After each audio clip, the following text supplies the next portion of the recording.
నమస్కారం ఘంటారావానికి స్వాగతం. ముందుగా ప్రధానాంశాలు. ముంబై నటి కేసులో నిందితులుగా ముగ్గురు ఐపీఎస్లు. విద్యాసాగర్తో అధికారులు కుమ్మక్కైనట్లు రిమాండ్ రిపోర్టులో వెల్లడి.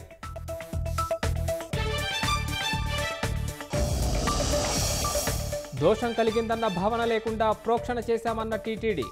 ఇక లడ్డూ ప్రసాదాలపై ఎలాంటి అనుమానాలు వద్దని వెల్లడి.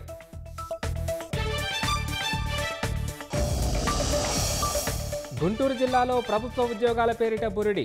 10 కోట్లు మోసపోయామంటూ ఎస్పీకి బాధితుల ఫిర్యాదు.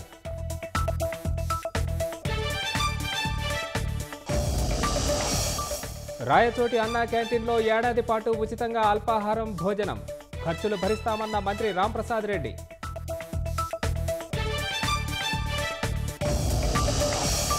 తీవ్ర రూపం దాల్చిన ఇజ్రాయెల్ హెజ్బుల్లా పరస్పర దాడులు. దక్షిణ లెబనాన్లోని ప్రజలు ఖాళీ చేయాలని ఆదేశాలు.